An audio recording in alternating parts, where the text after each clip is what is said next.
Okay, let's unpack this. Imagine if your unmade decisions, your what ifs, weren't just thoughts. Right. What if they were actual, like, tangible versions of you existing out there in parallel lives? And what if just observing them, just thinking about those possibilities, could actually make them real? That's a wild thought. It is. And what's fascinating here is how uh, cutting-edge science, specifically quantum mechanics, gives us this really powerful lens to explore these deep human questions. Hmm. Identity, connection, Totally. which really raises the question, how do we even define self anymore? Yeah. Especially when reality feels increasingly, well, fluid and interconnected. Exactly. And that right there is precisely what we're diving into today. We've got a really unique source, Superposition, a quantum journey of becoming. It's a concept album by TATANKA.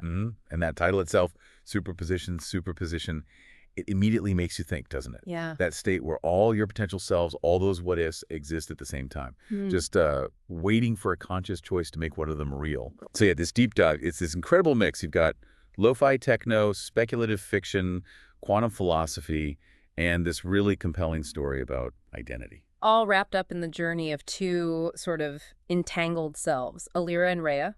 That's right. So our mission today, basically to dig into all this rich material. We want to pull out the absolute best ideas, those nuggets you can really, chew on. Yeah, the core insights. We're going to explore how quantum entanglement gets used as this like poetic metaphor for our deepest bonds, emotional, even ancestral.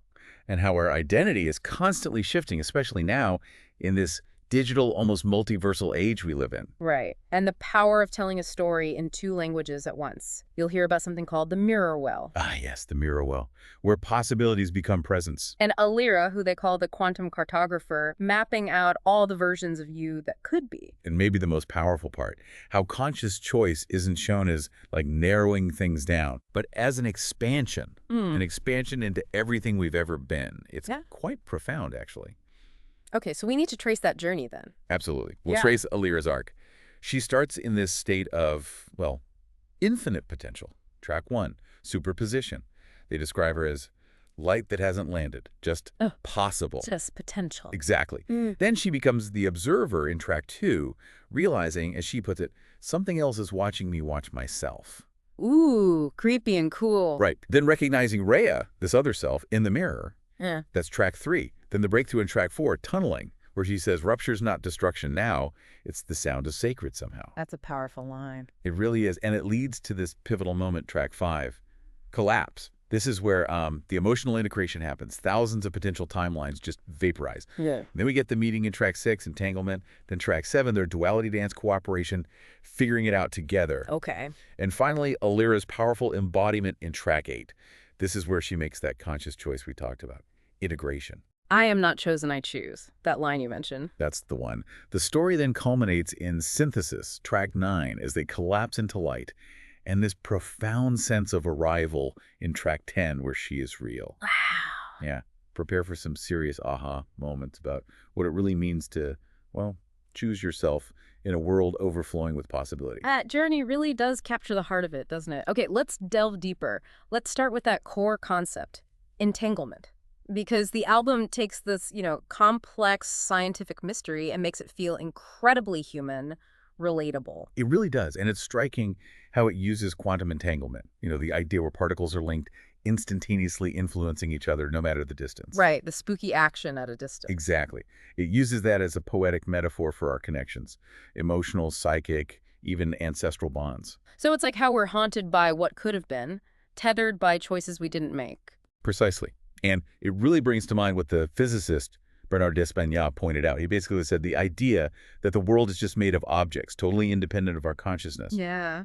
Well, that idea turns out to be in conflict with quantum mechanics and with facts established by experiment, which is huge. But that is huge. It shifts everything, doesn't it? We're not just passive observers watching a movie. No, we're active participants, co-creators of our experience. So if reality is, as d'Espagnat suggested, co-authored by attention and relationship. How does the album actually show us that? How does it make that tangible? Beautifully, I think, through the mirror well. You should think of the mirror well less as a physical place Okay. and more as the album's metaphor for those moments in our lives, when a big decision or a deep realization finally clicks, snaps into place. Oh, okay. I get it. All those possibilities, the what ifs, they're all there, sort of hovering, until you make a conscious choice. And bam, they collapse into one reality. Our focus, our connections, they actively shape what becomes real for us. And it's not just in the lyrics, right? The album sounds like Entanglement. Oh, definitely. The production itself uses things like stereo panning sounds, moving side-to-side harmonic blending, layered whispers. Yeah. It creates this incredibly immersive soundscape. So it's like an auditory superposition. You can feel both characters' perspectives at once. That's a great way to put it. Yeah, it's a truly immersive experience that way. So the big takeaway here from this entanglement theme. I think this deep dive shows us that entanglement in the album's world isn't about the weird science spectacle. It's about emotional truth. Right.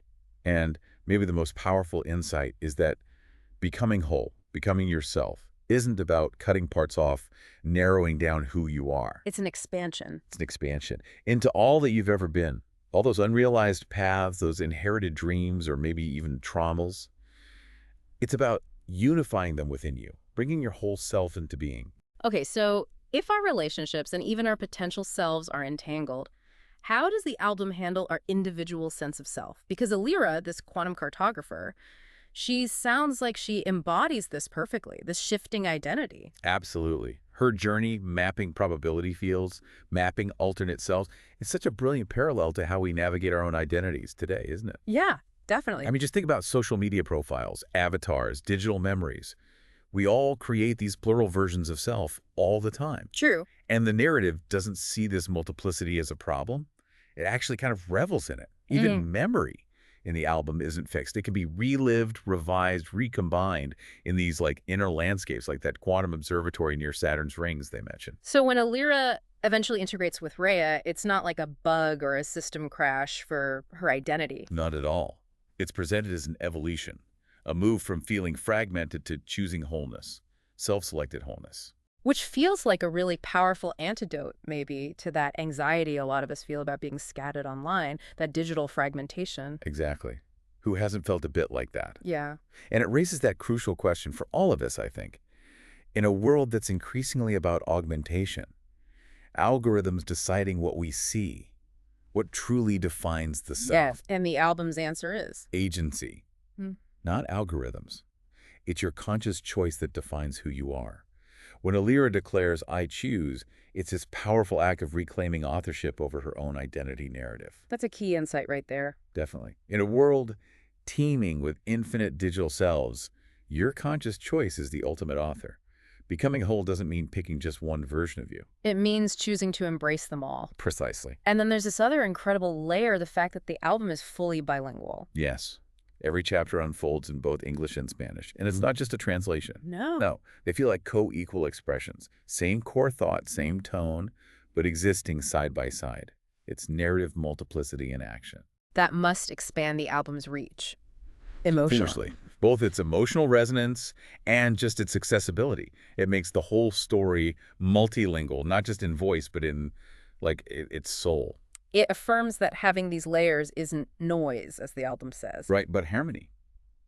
Language becomes a mirror, reflecting multiple truths in parallel. And you said it's not just straight translation, so the phrasing differs slightly. Subtly, yes. And those differences add emotional texture. You might get slightly different nuances. A phrase might feel more like longing in one language, maybe more like empowerment in the other. Almost like quantum states of feeling coexisting. That's a fascinating way to think about it, yeah. And if you step back, 𝗧𝗓 and Rhea themselves embody this internal linguistic multiplicity. How so? Well, their ability to communicate through and sometimes beyond language. It mirrors our own struggles, doesn't it? Trying to voice complex truths in a world that often feels fragmented. So the album's approach, it really invites a more inclusive way of storytelling. It suggests identity isn't diminished by having multiple facets or languages. It's enriched by them. Exactly. The voice we speak with isn't singular.